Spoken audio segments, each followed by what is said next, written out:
কোনো একটা দেশে অনেক ধর্মের মানুষ থাকতে পারে, কিন্তু সেই দেশের যে সংস্কৃতি বা কালচার, সেটা বিভিন্ন ধর্মের নির্বিশেষে সবার মধ্যে কমন হতে পারে।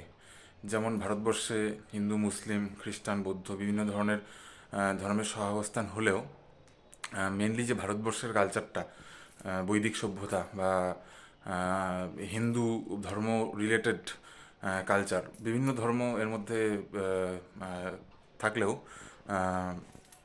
পার্টিসিপেট করলেও ভারতবর্ষে মেন বৈদিক কালচারটা রয়েছে, এটাই ভারতবর্ষের পরিচয়। সেরকমভাবে বিভিন্ন অঞ্চলে, একটা দেশের বিভিন্ন অঞ্চলে বিভিন্ন গ্রুপ থাকে, মানে সভ্যতার বা মানুষ থাকে যাদের এথনিক গ্রুপ বলা হয়, এথনিসিটি। এথনিক বলতে যেমন ভারতবর্ষের এই উপমহাদেশের বাঙালি যে জাতিটা, সেটা হচ্ছে এথনিক গ্রুপ একটা, বাঙালি। তো এই এথনিক গ্রুপের মধ্যে বিভিন্ন ধর্ম থাকতে পারে। যেমন পশ্চিমবঙ্গের বাঙালি যে গ্রুপটা আছে তারা হিন্দু ডমিনেটেড, আবার বাংলাদেশের বাঙালিরা মুসলিম ডমিনেটেড। সেরকমভাবে গুজরাটি আহ, যদি বলা যায়, সেখানে গুজরাটি মুসলমানও আছে, আবার গুজরাটি হিন্দুও আছে। তো এথনিক গ্রুপের মধ্যে বিভিন্ন ধর্ম এর সংমিশ্রণ দেখা যায়।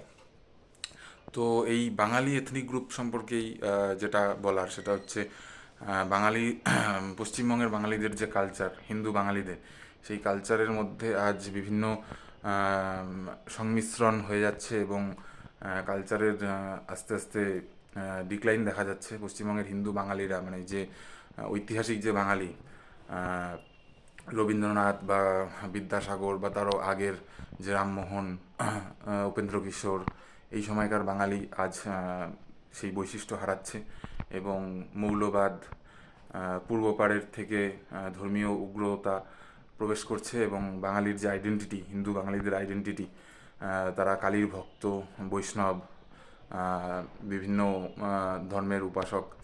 তো এই আইডেন্টিটি আজ বিপন্ন। তো বাঙালিদের চিন্তা করতে হবে যে এমন রাজনৈতিক অবস্থা বা রাজনৈতিক দলকে পশ্চিমবঙ্গের মসনদে আনতে হবে, যাতে তারা বাঙালি এথনিক গ্রুপদের আইডেন্টিটি রক্ষা করে, এবং বাঙালিদের আলটিমেটলি